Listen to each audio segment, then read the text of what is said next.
O que nós chamamos de universo ou de cosmo é essencialmente uma complexa combinação de formas. Todas essas formas, planetas, estrelas, todos os sistemas, são todos formas. Quando essas formas evoluem por um período de tempo, para se tornarem formas eficientes, aparentemente perpétuas, elas se tornaram aparentemente perpétuas na nossa experiência por causa da perfeição da geometria que alcançaram. Não é algo que aconteceu repentinamente. Cada uma dessas formas evoluiu durante um período de tempo. Certas formas que evoluíram para além de um certo ponto, quando eu digo certo ponto, se uma forma evoluir além da competência da forma humana, então nos referimos a ela como sendo uma forma divina, porque qualquer coisa que esteja acima da nossa capacidade e competência se torna divino na nossa experiência. Então, quando falamos formas divinas, o mal entendido nas religiões monoteístas é que aqueles que têm várias formas estão perdidos. Isso quer dizer que eles não sabem o que é a divindade. Eles inventaram muitas imagens. Essas formas não são inventadas, elas foram derivadas mediante a observação da natureza, do universo. Identificar que certas formas são capazes de funcionar e existir em uma reverberação que vai além do que é normalmente considerado humano. Portanto, todas essas formas que identificamos como formas divinas merecem admiração. Acima de tudo, essas são formas que devemos aprender a usar. Aprender a nos tornar acessíveis a essas formas, que são formas mais competentes do que nossa própria forma. Existem formas naturais nesse planeta que podem funcionar em uma intensidade superior à da forma humana. Ou podemos reunir formas, ou podemos criar formas. Uma certa combinação de formas que funcionarão de maneira superior do que da maneira que somos agora. Na verdade, todo o sistema do yoga é simplesmente sobre organizar ou reorganizar a sua própria forma. Estes 114 chakras, que são uma certa forma de energia por si mesmos, se nós os reorganizarmos de uma certa maneira, o mesmo ser humano, que é apenas carne e osso, que vive dentro da natureza compulsiva daquela dimensão da vida, poderá de repente ser transformado em uma possibilidade superior. Foram essas pessoas que transformaram a si mesmas, ou a geometria de suas existências, para um nível superior, seja pela percepção, ou pelo entendimento, ou por pura intensidade de energia, ou por emoção. Elas se transformaram em uma forma geométrica superior, de modo que a sua própria presença exala uma dimensão completamente diferente de energia. Uma possibilidade completamente diferente se torna disponível em volta dessas formas. Assim, nós nos referimos a essas formas como formas divinas. Então, na Índia, essas pessoas são chamadas de Bhagwan, ou há tantos outros nomes que essencialmente significam semelhante a Deus ou divinos. A natureza do corpo humano veio com uma certa organização. Há toda uma ciência que se tornou uma espécie de pseudociência atualmente por conta da... As ciências intuitivas sucumbiram porque a integridade geral da sociedade decaiu. As pessoas começaram a dizer coisas. Achismo é considerado intuição.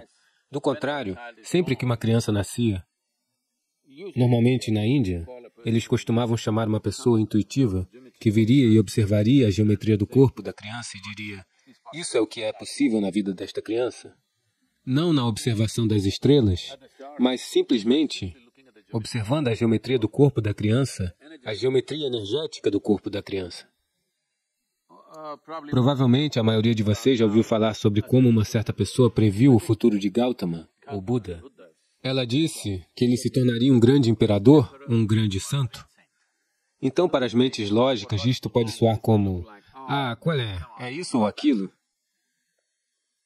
Se você prevê os dois lados da moeda, você está fadado a acertar. Não, ele está apenas falando sobre olhar a intensidade da geometria. Ele está dizendo que ele atingirá coisas grandiosas no mundo material. Por ser o filho de um rei, dizem que ele talvez se torne um grande imperador. Ou, por conta de uma certa observação, se tal intensidade estiver presente na criança, porque ela perderia seu tempo governando as pessoas? Ela iria preferir acolhê-las, o que seria mais sensato a ser feito? Ela iria preferir transformá-las, o que seria mais sensato a ser feito? Então ele disse que a intensidade vai além de ser um imperador. Por ser o filho de um rei, provavelmente se tornará um imperador, mas quando eu vejo a intensidade dessa geometria, talvez ele se torne um grande sábio. Bem, aconteceu do outro jeito. Ele não estava errado nessa previsão.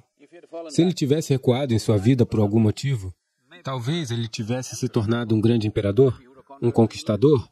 Talvez ele tivesse conquistado muitas terras e se tornado um grande imperador. Grandes imperadores não surgiram sem muita astúcia, violência e muitas coisas que a maioria das pessoas não gostaria de fazer em suas vidas. Para ser um grande imperador, você terá que fazer muitas coisas que muitas pessoas sensatas não estão dispostas a fazer. Então, Gautama escolheu o outro caminho e a previsão não estava errada. A previsão é observar a semente e ver que ela poderá se tornar uma grande árvore. Então, a geometria do corpo, reorganizar a geometria do corpo, é sobre criar uma forma divina a partir de um sistema simples de carne e osso que nós temos. Há algo de errado com a carne e o osso? Nada de errado. Vem com suas limitações. É uma forma compulsiva. Há algo de errado em ser compulsivo? Nada de errado. Se você não compreende o que significa ser livre, nada de errado em ser compulsivo. Há algo de errado em ser uma criatura neste planeta? Nada de errado. É apenas que, se você morrer sem explorar a possibilidade de ser algo mais, a vida humana não será completa. Toda a vida, desde menor até a maior, almeja se tornar uma vida plena. Pelo fato de o ser humano vir com essa possibilidade, que é bastante ilimitada, por conta disso, as pessoas estão tentando estabelecer suas ambições e metas de vida, o que é uma vasta possibilidade. As pessoas estão tentando limitar para se sentirem vencedoras. Se passam em um concurso, se sentem ótimas. Se conseguem um emprego, se sentem ótimas. Se ganharem 1 milhão, se sentem ótimas. Qualquer bobagem desse tipo. Isso é como se, entre os paralíticos, você fosse um campeão só porque tem 2 pernas. A possibilidade humana veio com uma possibilidade ininterrupta. Não tem como você ou eu conseguirmos fixar uma meta. Se eu conseguir isso, estarei satisfeito. É uma maneira estúpida de cultivar a vida. Se você organizar sua geometria interna adequadamente, isso se tornará uma máquina capaz de ir bem longe. Quão longe ela irá? Internamente, é inteiramente determinado pelo ser humano, pelo ser individual. Mas quão longe ela irá no mundo é determinado pela época, pela sociedade, pela estrutura social, tantas coisas. Você pode ser derrubado no caminho. Você pode não ser crucificado, mas alguém pode atropelar você na estrada, sabe? Então, até onde chegaremos no mundo, isso está sujeito a muitas coisas. Até onde chegaremos internamente?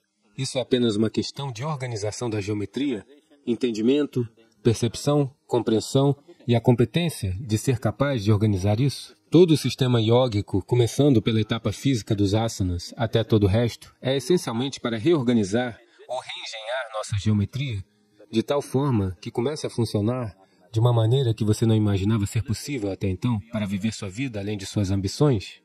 As ambições estúpidas chegaram até você por conta da sociedade limitada em que você vive.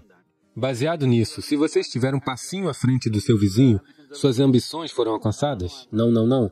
Eu não estou pensando apenas nisso. Eu quero ser o homem mais rico dos Estados Unidos. Ainda está entre os paralíticos. Entre eles, você é um campeão. Isso é tudo. Então, uma possibilidade ininterrupta não precisa ser encapsulada em algo bobo, baseado nas circunstâncias em que vivemos no momento.